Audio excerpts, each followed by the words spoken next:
간단히 예를 들어서 요약하면 우리가 빵을 만들고 싶으니 빵을 만들기 위한 조직을 결성하고 설명서를 만들고 설명서대로 빵이 생산되는지 확인합니다. 다 이해하셨죠?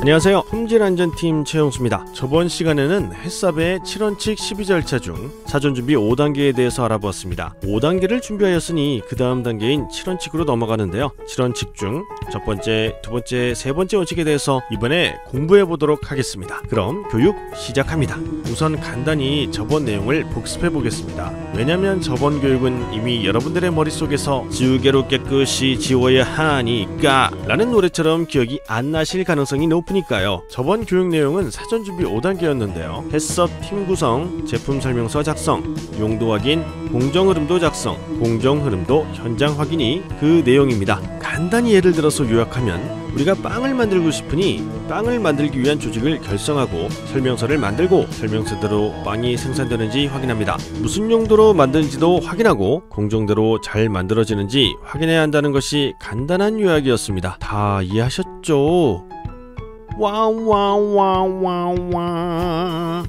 앞서 요약한 이후 7원칙이 시작되는데 우선 첫 번째로 위해요소 분석입니다. 위해요소 분석은 말 그대로 어떤 위해가 있는지 알아보는 건데요. 예를 들어 빵을 만들 때 발생하는 위해요소가 무엇인지 알아보는 것입니다. 빵을 만들다 보면 나쁜 균이 발생할 수도 있을 것이고 이물이 혼입될 가능성도 있겠죠. 또한 밀가루로 만들다 보니 농약이 잔류되는지도 걱정이 되죠. 방금 말씀드렸던 내용들을 종합해보면 나쁜 균은 생물학적 위해요소, 이물은 물리학적 위해요소, 농약은 화학적 위해요소라고 합니다. 이러한 위해요소들이 있는데 구체적으로 어떤 위해요소가 있는지 확인해보는 것이 바로 첫 번째 원칙인 위해요소 분석입니다. 위해요소는 빵뿐만 아니라 빵에 들어가는 원료, 그리고 빵을 만들기 위해 사용하는 공정 중의 설비, 빵을 만드는 작업자들과 주변 환경, 마지막으로 빵을 포장하는 포장지나 트레이 등에 대해서도 모두 어떤 위해가 있는지 분석해야 합니다. 화면에서 보시는 내용은 햇섭에서 사용하는 위해요소 분석표입니다.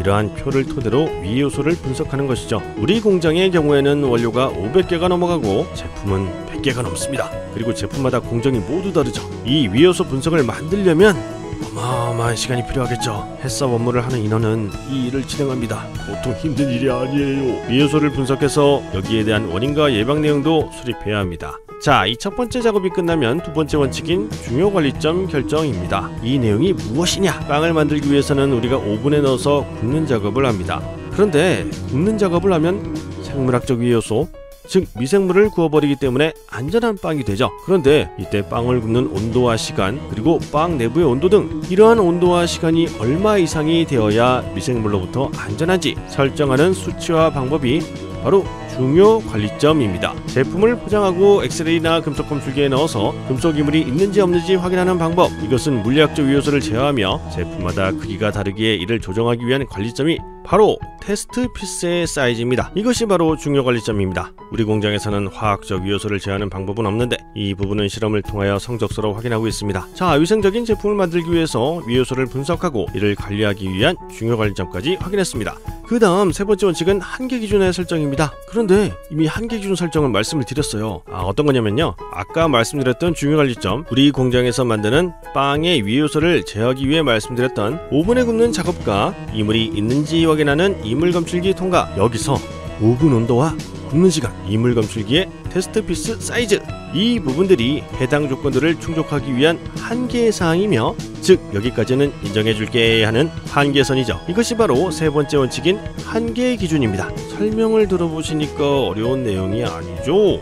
위해요소를 분석해보니 대장균이 나올 것 같아서 이 균을 없애려면 빵을 구워야 하는 중요관리점을 설정하고 이 중요관리점에서 얼마나 굽고 몇 도에서 구워야 하는지에 대한 한계 기준을 설정하는 것입니다. 앞서 말씀드린 용어들이 평소에 자주 쓰지 않은 용어이다 보니 약간 생소할 수는 있지만 차근차근 따져가면 어려운 내용은 아닙니다. 하지만 이 내용을 관리하기에 많은 실험과 시간이 필요할 뿐, 여기까지 이해가 되셨으리라 저는 믿습니다. 이해 안 되었으면 이번에도 교육 영상 보시느라 수고하셨습니다. 감사합니다.